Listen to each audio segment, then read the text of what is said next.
Vamos falar de eleição para 2026, né? E a esquerda agora pira por causa do Trump lá nos Estados Unidos, vai ter reflexo aqui no Brasil. A esquerda, ela está entre a cruz e a espada. Deixar Bolsonaro inelegível e pegar uma liderança forte de direita, sem os mesmos ataques, sem a mesma rejeição de Bolsonaro, e levar uma derrota feia e acachapante, ou deixar o Bolsonaro, que está movimentando milhares de pessoas na rua, que onde você chega, você vê as pessoas querendo o Bolsonaro de volta, reclamando do preço da gasolina, falando que querem o Bolsonaro de volta. Então, entre a cruz e a espada. Olha só essa matéria do Metrópolis. Bolsonarismo começa a ver candidatura de Tarcísio como inevitável. Cara, assim, eu falo para vocês que tem nomes, Zema, Caiado, tem nomes como, sei lá, Jorginho Melo, o governador do Paraná, o Ratinho Júnior, são nomes, bons nomes, que têm uma boa aceitação do seu estado, mas ninguém vai ganhar o apoio do bolsonarismo como Tarcísio de Freitas. Tarcísio de Freitas é cria do bolsonarismo. E é óbvio que se você pegar figuras como o Caiado é um ótimo gestor para o estado de Goiás, principalmente porque ele vai na bandeira que eu mais defendo, que é a segurança pública. A segurança pública em Goiás mudou, isso é fato. Se a gente percebe, né, a olhos vistos. Mas nunca vai ter o apoio do bolsonarismo, por quê? Porque o Caiado é independente. Ele não é vinculado ao Bolsonaro e ao bolsonarismo e atacá-lo quando ele diverge de alguma coisa não dá o mesmo resultado. Vou te dar um exemplo. O Tarcísio deu uma bola fora demais, errou demais ao apoiar a reforma da tributária, a reforma tributária. Foi uma bola fora. Mas ele é do bolsonarismo, ele levou pedrada por causa disso e ele precisa pisar em ovos, né? Então, vamos lá. Óbvio que se o Bolsonaro não puder ser o candidato, 99,9% é de que essa candidatura é do Tarcísio. E agora está todo mundo focado em 2024, eleições para prefeito. Vão tentar minar os candidatos a prefeito do estado de São Paulo conservadores, como sempre. Mas o foco vai ser os ataques que o Tarcísio vai começar a sofrer a partir de 2024. Acabou a eleição. Começa a próxima jornada para 2026. Meu amigo, o Tarcísio agora vai ter que mostrar que veio. Porque os ataques que virão contra ele serão padrão ataques Bolsonaro. Iguais a esse, nós nunca vimos na história, tá?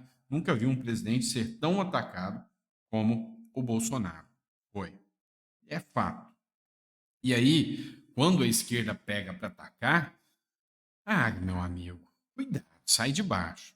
Bolsonaro que o diga com a facada, o Trump que o diga com o tiro e o padre que o diga com a diocese, né? Olha só, padre é afastado por dizer que comunistas vão para o inferno. Deixa eu te perguntar, se ele fala que os capitalistas irão todos para o inferno, ia ser afastado? Se eles falam que os ricos não herdarão o reino de Deus, ou melhor, esses empresários bolsonaristas vão tudo para o inferno, como é que seria, hein? Seria afastado? É claro que não. A Arquidiocese de Campo Grande, no Mato Grosso do Sul, declarou, né, decidiu afastar um padre após queixas de fiéis de que o religioso deu declaração contra o Partido dos Trabalhadores e o ministro do Supremo Tribunal Federal, Alexandre de Moraes, durante uma pregação na missa. Ele já tem que ter, graças a Deus, não está preso, né? Ser afastado já é o menor dos problemas que ele tem. Mas assim, por que eu peguei essa matéria? Para mostrar para vocês o quanto o sistema se apoderou, tomou conta, dominou por completo, né, as pautas ideológicas, a pauta woke de esquerda. A Igreja Católica está dominada. Hoje, quem é que fala que o Papa não é comunista? Não tem como. Depois da entrevista que ele deu na Argentina falando que ele é comunista, quem que vai falar que ele não é? Então, assim, hoje, Se você for parar para pensar, a esquerda é forte demais. A direita, ela está construindo o seu alicerce agora.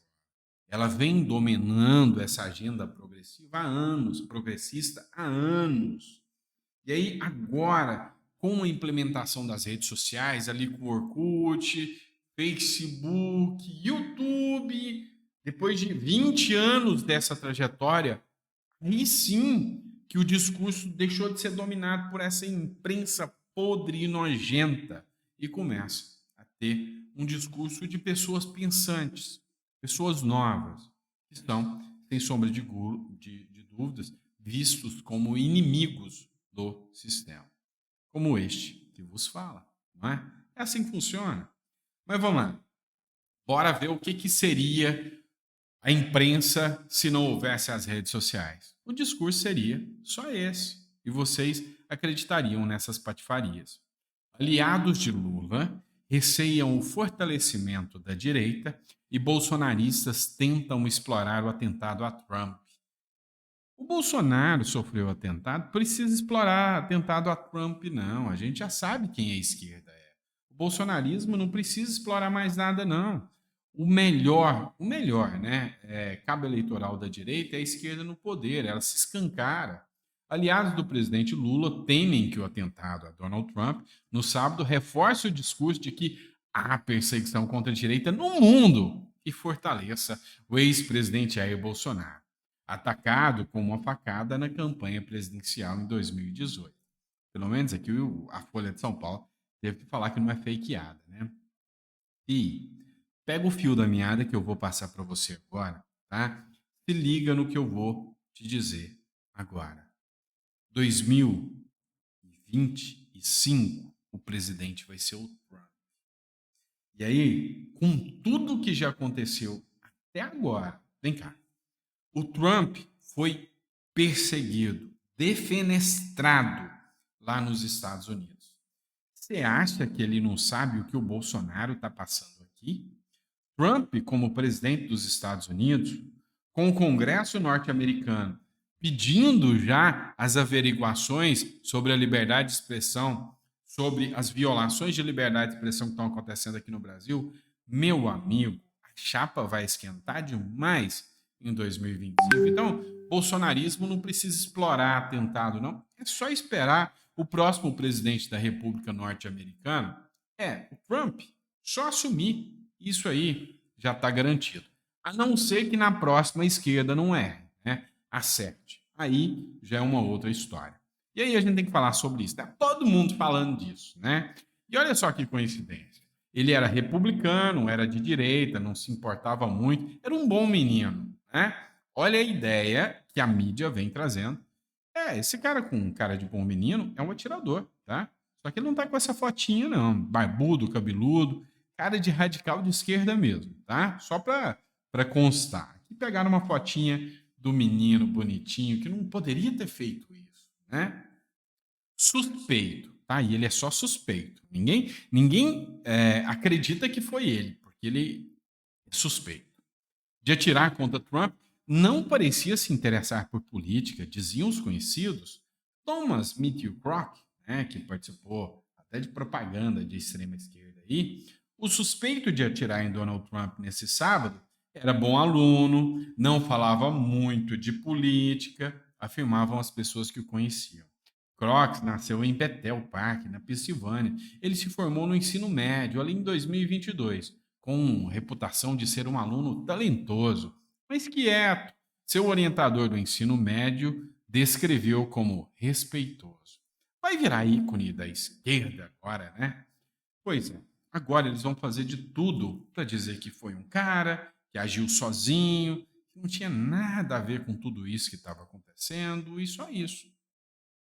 Só que esse discurso não vai colar, tá? Porque, assim, cada vez mais crescem os rumores de que ele não agiu sozinho. Embora o FBI já tenha dado o parecer de que ele agiu sozinho, meu amigo.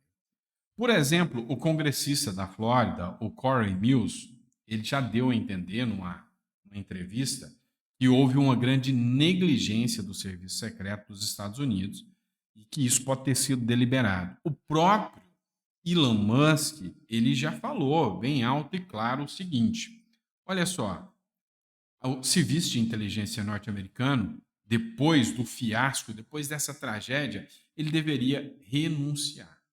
Tem um vídeo circulando nas redes sociais que mostra que desde o início da ação do atirador, subindo lá no local, que ninguém entende o porquê não tinha um atirador lá. Ninguém entendeu. Se era um lugar que dava distância direta ao Donald Trump, ninguém compreendeu porque a inteligência não colocou ninguém lá. O lugar estava límpido, claro, preparado para o atirador. Estranho, né? Só que alguns, e aqui eu vou colocar aqui e vou deixar rodando aqui para a gente poder ir batendo um papo sobre isso aqui. Né? Só que alguns, quando você vê mais a tela aqui, mais à esquerda, você vê que o pessoal filmou, tá? Filmou o momento exato que o atirador começou a subir. Chamou a atenção de todo mundo fez alvoroço. Quem que é aquele atirador subindo lá? É esquisito, é isso. Vamos falar para a polícia. Vamos falar para o serviço secreto. Então, correram até o serviço secreto e falaram, ó, tem gente subindo lá com rifle na mão e tá rastejando. Olha lá o cara lá. Tá vendo? Essa é a cena. Olha lá o cara subindo. Tá indo lá para cima. Tem coisa errada. Quem que é aquele cara com arma? Esse período que eu estou te explicando já passou 40 segundos. E sabe o que eles fizeram? Nada.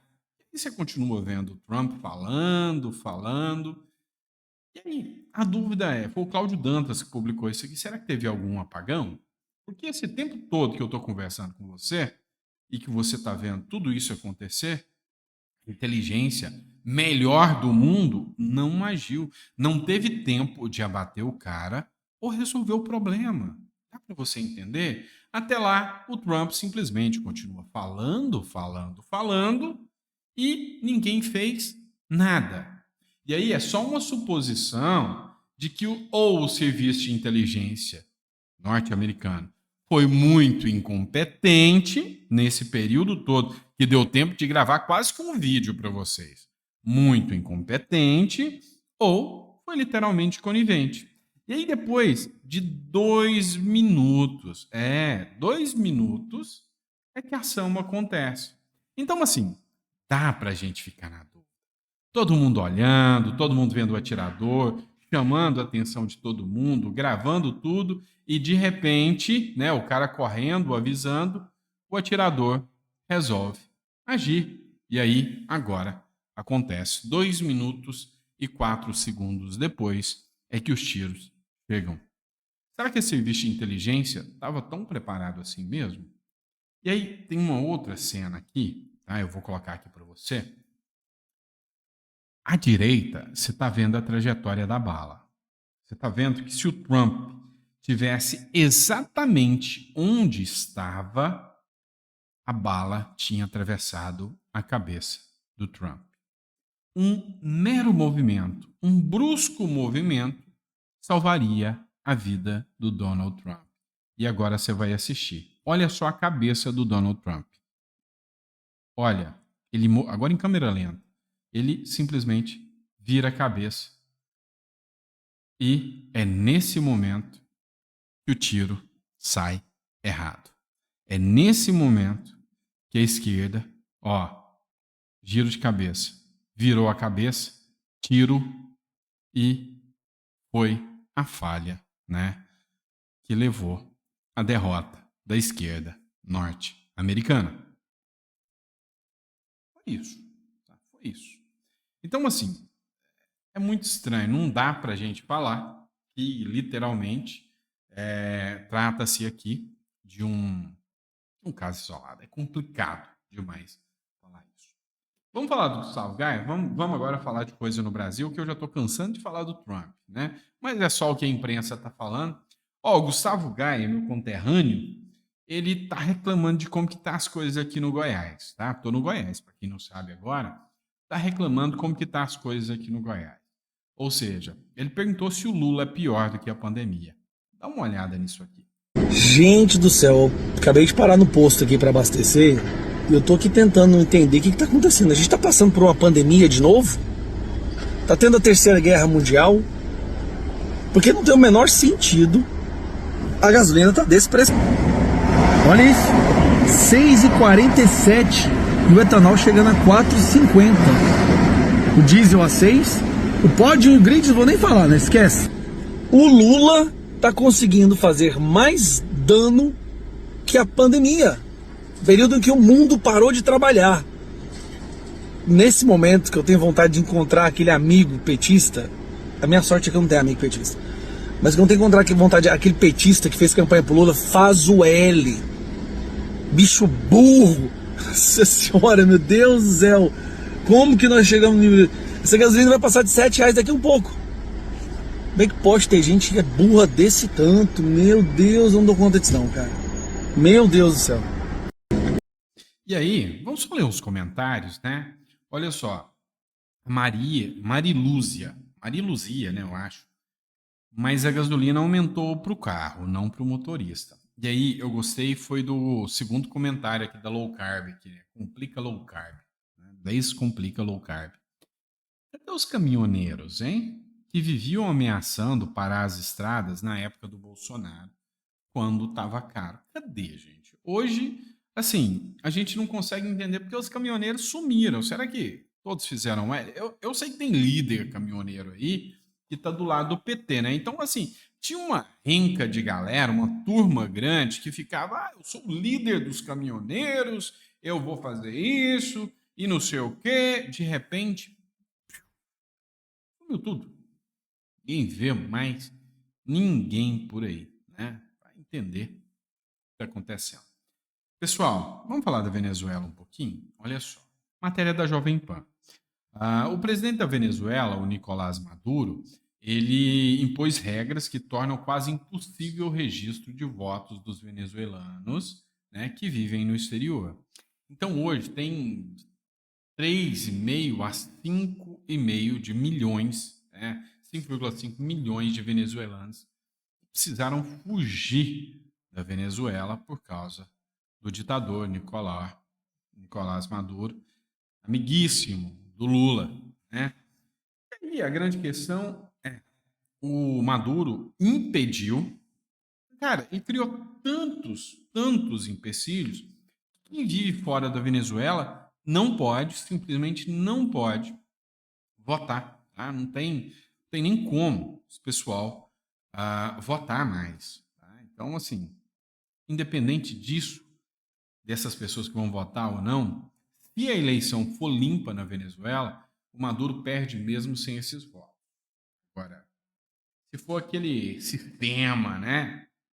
Sistema já ultra conhecido, vai dar Maduro de novo, né? Já tá ficando podre já. Vamos lá, matéria da Folha de São Paulo aqui que eu trago para vocês.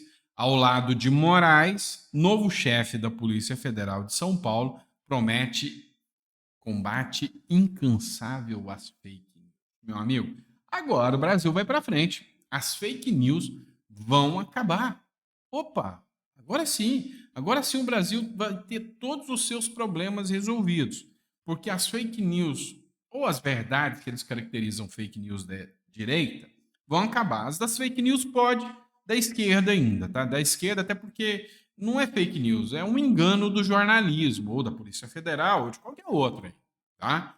Mas, entretanto, todavia, contudo, eu tenho uma percepção errada do Brasil. Eu achava que o combate incansável da Polícia Federal deveria ser de algumas coisas como essa aqui, ó, do Jornal Nacional, por exemplo, que diz que os integrantes do PCC, que é o primeiro comando da capital, subornam funcionários de prefeituras de São Paulo para mudar textos de editais e vencer licitações.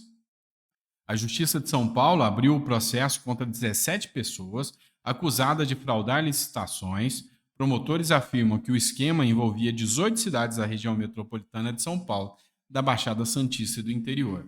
Eu garanto para vocês que isso aqui é só a pontinha do iceberg. Tenho certeza disso, que isso é só a pontinha do iceberg. Mas fake news é pior do que isso. Ou a gente pode pegar isso aqui também, né? Uma medida provisória do Lula aconteceu assim, por milagre, ninguém imaginava, beneficia os irmãos Batista e deixa uma conta de 2 bilhões por ano a consumidores. O governo Lula publicou em 13 de junho uma medida provisória que beneficia o grupo JIF, cujos donos são os irmãos Joesley e Wesley Batista. Prodígios, né? E que vai onerar os consumidores por 15 anos com o aumento do custo de energia elétrica. O impacto pode superar 2 bilhões por ano. 2 bilhões por ano em 15 anos, isso não levando em consideração correção, não levando em consideração juros, nem nada disso. 30 bilhões, que foi a conta que você vai pagar para beneficiar os irmãos Batista por causa de uma medida provisória do Lula. Tinha um negócio de termoelétricas que ninguém queria. Que ninguém queria. Ninguém. Só de dívida da maior consumidora dessa empresa tinha 9 bilhões de dívidas. Tá? De repente, os irmãos Batista, vendo que aquilo não valia nada, mas que no futuro poderia ter alguma mudança, por exemplo, uma medida provisória, acertaram no chute, foi coincidência, tá? Eles entenderam que deveriam comprar aquilo, foram lá e compraram. Dias depois da compra, o governo Lula edita essa medida provisória, onde os 30 bilhões desses 15 anos que seriam pagos por eles foram jogados para os consumidores, os trouxas pagadores de impostos, como eu e você. Mas a fake news é pior para o nosso país. Péssima. Fake news, realmente. Resolveu o problema da fake news, o nosso país vira primeiro mundo, todo mundo fica muito bem. Cá entre nós, né? Difícil de acreditar. Irmãozinho, obrigado por ter me acompanhado em mais um editorial. Você é minha irmãzinha, obrigado. A gente volta daqui a pouco, 7 horas da noite. Eu tô aqui de volta com mais conteúdo para a gente poder bater um papo e falar um pouco mais sobre esse mundo louco aí que a gente chama de Brasil, né? Abraço, fica com Deus e até o próximo editorial.